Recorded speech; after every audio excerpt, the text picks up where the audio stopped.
What's up, people? Welcome back to another episode of Stars and Garters. I'm Katie Pettit, and I know I said I was going to do a Jujutsu Kaisen review, but I lied because I don't have that ready yet. I wanted to rewatch it because it's been a minute since I watched seasons 1 and 2, since I'm trying to watch through season 3, but it will come eventually. But I do have a Jujutsu Kaisen related episode today.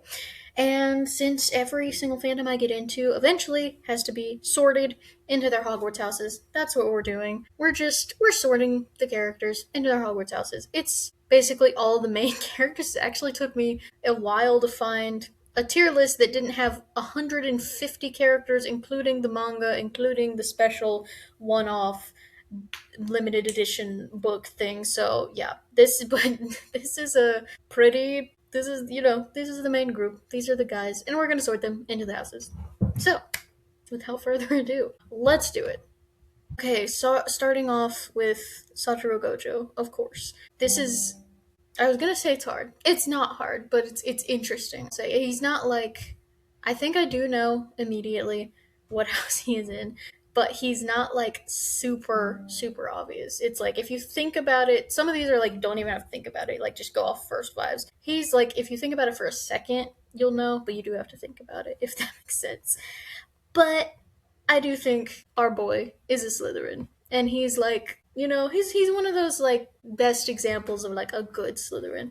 But yeah, that's pretty clear because he has, he's very focused on his goals, and he's like very good at everything, but he doesn't show it off. He uses it when it is needed, and he is pretty reserved with his real personality. He only had one true friend, and then he died. So yeah, I think Gojo's pretty solidly a Slytherin, but he's an amazing Slytherin because Slytherins are great when they're like Gojo. Sometimes they are bad, but not all Slytherins are bad. So sometimes Slytherins are great.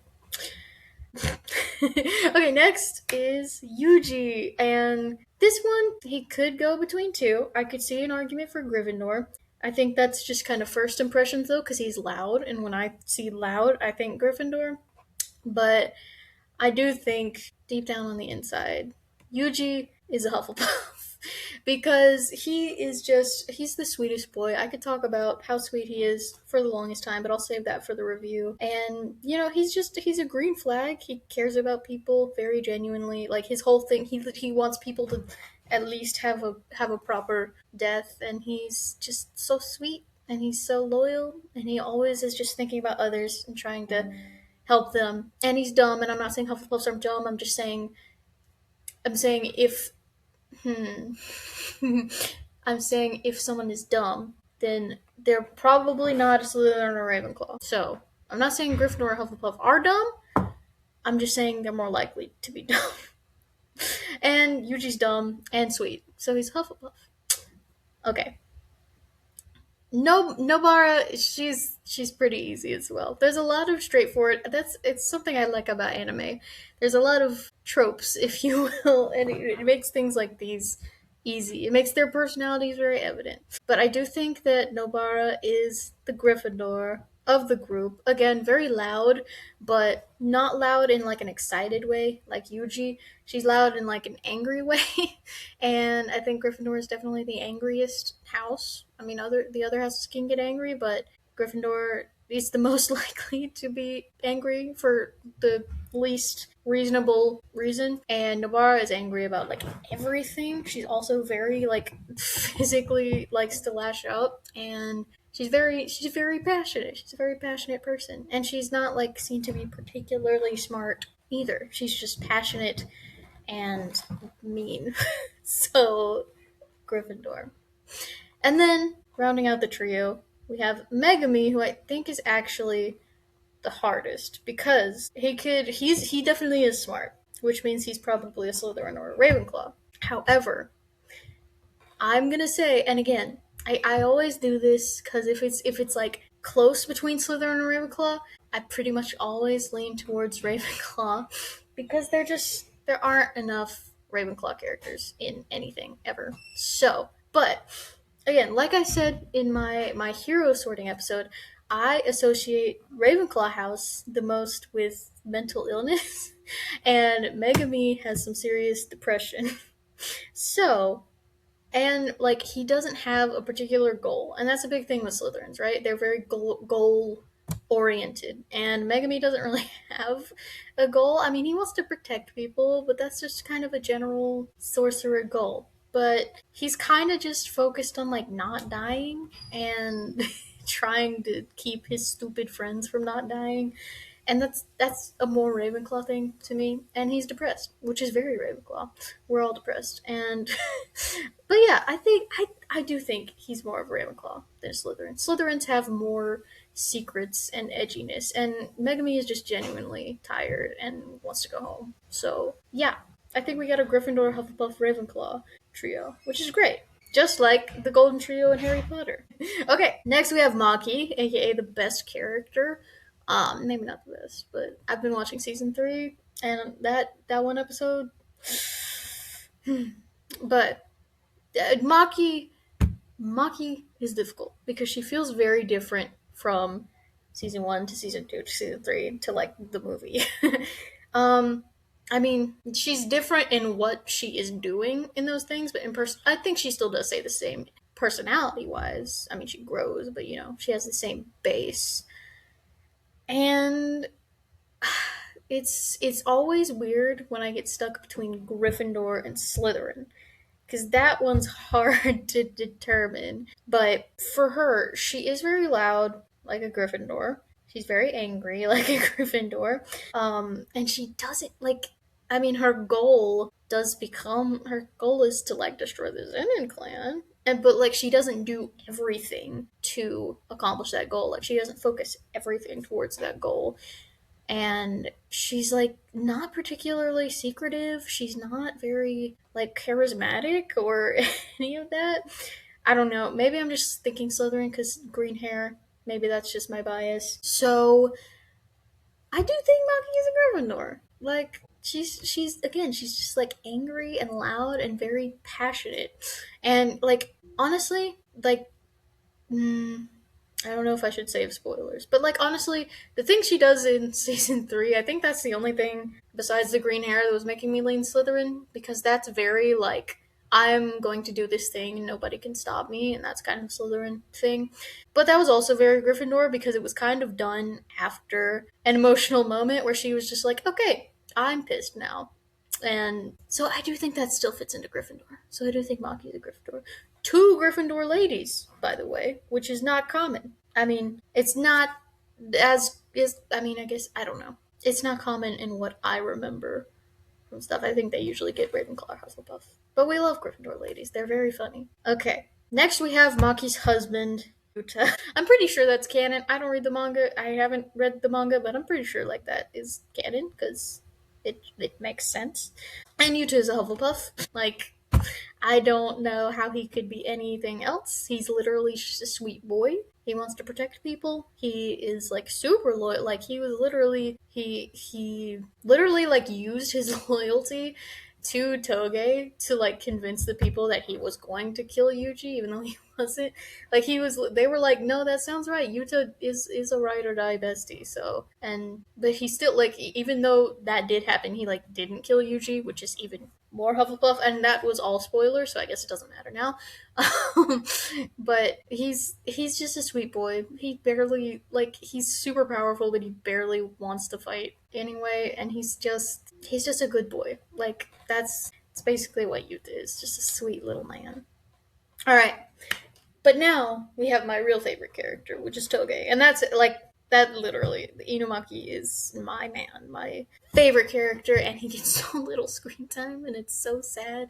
But this one is difficult because I mean, you can still see his personality, but the fact that he can't really speak makes it a lot more difficult to discern his personality than any other character, for sure. So, we know what we know about Toga. He's very chill. Like I mean, that could just come from him not being able to speak, but he's like a chill guy. You could tell by the way that he speaks in his food language that he's still a chill guy at heart. I mean, he is very nice. He is very loyal in the sense to his friends. He's very loyal to like Yuta and his guys. But like It is hard. I assume he's smart. I was like, I really want to put him into Ravenclaw because I'm a Ravenclaw and I want him to be in the same house, but that is not fair. That is not good. Sorting. That would be bad. I couldn't be the sorting hat. But Toge. He's not a Gryffindor, that's for sure. We can eliminate Gryffindor. I don't think he's a Slytherin either. He doesn't seem to be like hiding anything, even though he is kind of like mysterious. And since he literally can't speak, I don't think he's really hiding anything. He's not really working towards a specific goal. He's not particularly charismatic. So maybe it feels really weird to say that Inomaki's a Hufflepuff because Hufflepuffs are not usually that chill. It's like they're not intense like Gryffindors, but they're not chill. They're like friendly. And Inomaki doesn't seem particularly friendly. He seems more of an introvert, which Hufflepuff and Gryffindor are kind of more of the extrovert houses in my opinion, and then Slytherin and Ravenclaw are the more introverted ones. So it doesn't make sense in my brain to put him into Hufflepuff because he does seem like an introvert. But his main traits that I'm getting are like loyalty and being nonchalant, which I don't know if that's a personality trait. So, and it is hard to sort a character that doesn't speak. Because this is my podcast and this is my sorting, I'll do that. I'll do that. Because he's smart. He is a smart guy. He does smart things. And he's just chill. Ravenclaws are chill. We're just chill like that most of the time. And then he uses words. Ravenclaws and words are very close. Like the the quote that the like sorting quiz wants you to pick if you're Ravenclaw is like, in my not so humble opinion, words are our most inexhaustible source of magic. So like I associate like the power of words closely with Ravenclaw, and he literally uses the power of words. Literally just turns words into power. What's more Ravenclaw than that? I ask you. So yeah, Toge's a Ravenclaw. Yay. Okay, now we have Panda, and I never really like Panda's just there for me. He's just comedic relief character, and it's fun. It is fun, but he's not really. He doesn't strike me as a very substantive character, and so that's also difficult to sort. But like, he's a funny dude. He's also loud. A lot of loud characters in this, and he's just funny and loud, and he does feel things very deeply though, as we saw in season 3, which is a very Hufflepuff thing. So I mean, like, kind of jokester, like people like him and get along with him. He makes people laugh. He feels things deeply. He is also loyal. So yeah, I do think Panda's probably a Hufflepuff. Panda is just a very Hufflepuff animal, though, in general. Like, if you were just sorting animals, I would put pandas in Hufflepuff. So maybe that's some bias there, but I do think overall, as a character, if he can even be called that, he's a Hufflepuff. Okay, next we have Nanami. And I did say, when we were ranking the characters just overall, me and Charlie, I did say I didn't really like Nanami. And that was mean. I regret it. I'm sorry to all the Nanami wives and such out there. He did grow on me, and like rewatching it, I'm like, he did not deserve all that. He was just trying to go into retirement, and he did. That's where he is in season 3. He's in Malaysia. He's chilling in Malaysia, and that is where he is, and nowhere else. But as for his house, that, I mean, again, it's just so hard to see glasses and not think Ravenclaw. But honestly, I mean, he's hardworking. He is obviously super intelligent, like probably one of the smartest characters in JJK. And he's not, I mean, he's very honest. He's very like blunt and honest, and he's very like mentor energy. And he's kind of like, he's kind of dad energy, but that doesn't help me sort him. Again, because he's so smart and more of an introvert type, I'm between Slytherin and Ravenclaw. So the big thing is like, is he super goal oriented? Is there something he's like working to? And I'm not exactly sure how to answer that, because maybe retirement is that thing that he was working to, and that's the big goal he was oriented around, and that would make him Slytherin. Or maybe maybe he was just here to work until retirement, and he was just like getting the job done, and it wasn't like I have to get this one thing, and that would be more Ravenclaw. But also, he wasn't like retirement above all else. Like he wasn't doing every single action to get to retirement or for some other goal. He had a lot of different things going on, and he kind of just seemed to be like working with what was in front of him and trying to deal with that first. So, I don't know, he does not strike me as Slytherin, to be honest, when I really think about it. He's more just like an intelligent, I will deal with what's in front of me, I will do it really well, and then I will go home and not talk to anybody. And that's very Ravenclaw. So, Nanami Ravenclaw. And I am happy to have him, because again, I shouldn't have said I don't like him. He's a good dude. He's a good man. Okay, next we have Gato. Gato is harder for me to sort because I didn't pay the most attention in him and Gojo's whole high school arc. I did like when there were fight scenes happening, but I wasn't paying too close attention, so I might have missed some things.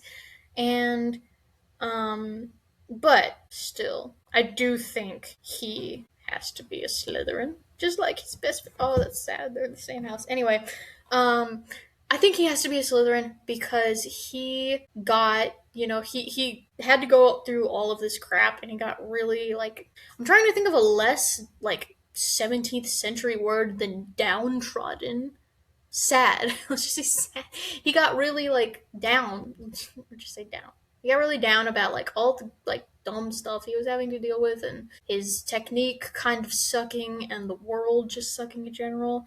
And instead of like blowing up about it like a Gryffindor, or like dealing with it in a in a like logical way that works for everyone, more like a Ravenclaw would, or whatever a Hufflepuff would do, probably cry. No offense, but that is what I assume. Um, he saw kind of the first quick solution, not quick, but like the first solution, and he was like, "Oh, just like genocide. Okay, let's do that." And then that became his sole, like his one thing. He's like, "I gotta kill all these people, and that's what I gotta do." So that is very Slytherin. seeing your first option to get to the place, like seeing this is how I get from point A to point B, and not worrying about the moral consequences of that, and just taking that option, that is a very Slytherin thing to do. Not that Slytherins just completely ignore morals, they're just the most likely to if it gets them to their goal. And that's what Gato did. So, there you go. And now for some reason we have two pictures of Orihime, and I don't know why, and I'm not going to sort her anyway, because I don't really care about her, much like Gojo. And then we have Mei Mei, who is also terrible, and I hate her. So that's, I still do. No, no, I'm not sorting her. She's a muggle, and she sucks. I hate her so much. Okay, moving on. Next, we have Useless Miwa, who also is pretty boring to me. I mean, her thing with Mekamaru was really sad, but other than that, every time she was just kind of there. I mean, like she was fun. I didn't hate her. I just didn't particularly care anyway, except for her thing with Mekamaru. And I do think she's a Hufflepuff. I think she's like just a girl, She's just a girl, and she's nice, she's sweet, and she's very like emotionally open, and she is loyal, she's hardworking, I assume, because her technique's not great, but she's still useful ish in a fight, and so I think she's a pretty straightforward Hufflepuff. I think she's a good Hufflepuff. Just because I don't like her doesn't mean she represents the bad side of Hufflepuff. I think she's a good Hufflepuff. And then, as for Mekamaru himself, I'm so sorry I forgot his real name. I don't know. Anytime it's like a traitor character, I immediately want to be like, Slytherin. But, I mean, sometimes that's not wrong. It's because, again, he's another Slytherin Ravenclaw split, and those are hard ones. Obviously, he's very intelligent. He's literally like a robot half the time, and he, goes a decently long time, I guess, not with people not knowing that he was the traitor. But I don't know. I think he's a Slytherin. I think the vibes are Slytherin because he like he did ultimately betray them in a self-serving way. And again, Slytherin seeing what they want, seeing a way to get it despite the moral consequences, and then doing it. That's kind of a Slytherin thing. He kind of did that thing just on like a lesser scale than this guy over here. So yeah, traitor Slytherin. Not that all traitors are Slytherin, but he is. Okay, now we have Toto. Toto is a Gryffindor because he's loud. He's literally loud, and he's like that typical anime like passionate dude who's constantly shirtless for not really a justifiable reason, and he likes to fight, and he's one of the best fighters, and he's yelling constantly. Like he is very much. He's like very obviously Gryffindor, like the most basic Gryffindor, basically you can get. And then, because I forgot who the heck this guy is. I mean, I know his name is Kamo, but I don't care about him. Next, we have Momo. And like I said, in the tier ranking, we hate Momo. She is so boring and just, I don't, she's stupid. And, um, so she is going to go in the Hufflepuff, though. And again, I don't hate Hufflepuffs. Guys, Hufflepuffs are super chill and I have no problem with them. However, again, she's kind of like I feel crazy for saying this, but she's kind of the vibes that, like, the first vibes that I got from Uraraka from My Hero. That is how the entirety of Momo's character feels to me. She's just like the squeaky voiced girl who is I don't I don't really know. She just annoys me. She annoys me in a way that I can't really fit into any other houses. So she's a Hufflepuff. I don't know enough about Yuki to sort her, which is really sad because she seems super cool, but I can't. I can't sort her. And then now we have Mahito. I love Mahito. Fight me. I think he's great. I love a villain that is literally just like evil. That is not nuanced. I mean, nuanced is the right word. But like, he was not redeemable. He is just like a terrible person. And I think Mahito is that. And his sorting though is really interesting because he is not your typical Slytherin villain, I don't think. Because he just wants to murder people. That's it's not really a goal. He's just kind of a young curse out in the world doing murders. And call me crazy, but my first instincts are Hufflepuff. Hear me out. I'm not putting him there. I'm not putting him there yet. But I mean, he's not nice. He's not particularly loyal, but where else am I gonna put him? Is what I'm saying. I feel like Hufflepuff is just the house that you throw people you don't know what to do with in. And I don't want to have that be my reason for putting Mahito there. Oh, Mahito. He's definitely not a Ravenclaw. He's probably not a Gryffindor. Again, just eliminating all the other houses and I'm left with Hufflepuff. I think he just wants to like live his life and he just wants to do whatever he wants. And that's pretty much it. And now I'm thinking selfishness is pretty uncharacteristic of a Hufflepuff. It's more characteristic of a Slytherin. And if his defining trait is like selfish, indulgence, pretty much, that's more of a Slytherin thing, which is unfortunate because I thought he wouldn't be a typical Slytherin villain. But I can't really justify putting him in anywhere else. I wish I had found a reason to put him in Hufflepuff, but I can't. So he's a Slytherin. And then next we have Sukuna, and I'm pretty sure Sukuna's just your typical Slytherin villain. He's much more Slytherin than Mahito. He has his goal. He wants to get back in. He wants to take over a body, and he wants to control the world, and he wants to like kill a bunch of people. So that's his goal, and he pretty much does whatever he wants in order to accomplish it. Which is again, that's the main Slytherin thing. He's also very charming, which is don't just he is trust, and that's also a Slytherin thing. So I mean, look at the picture.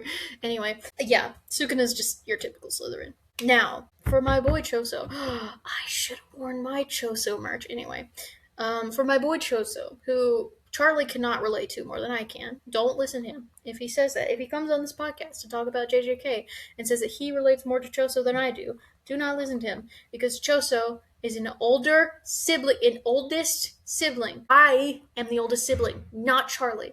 Charlie does not understand this man. Because Choso, like, when he was talking about in the beginning of season 3, when he was like, I have to be the like example for my older brothers, like when I screw up then they can watch me and not do the same thing, and when I do well they can watch me and follow in my footsteps. So like that is just he understands what it's like to be an oldest sibling, and Charlie does not, because he's not an oldest sibling. He is an older sibling than the other two, but I am the oldest, and so is Choso. So Choso is complicated because he's a weirdo. He's a weird dude. I don't think he's Ravenclaw, and I don't think he's Gryffindor, which is a Slytherin Hufflepuff split is weird, but I guess that's what we have. And see, the thing, I mean, he's always thinking about his brothers. He's a very emotional dude. Like straight up, he cries a lot. He reacts very strongly to things, even though he's like chill most of the other time. Like when anything happens, he just like reacts very strongly. And maybe that's just anime, but I mean, he's a passionate dude. I think that's fair to say. And I mean, he's probably intelligent. He's very good with his technique. So I I think he's a Hufflepuff, just because like I think he is.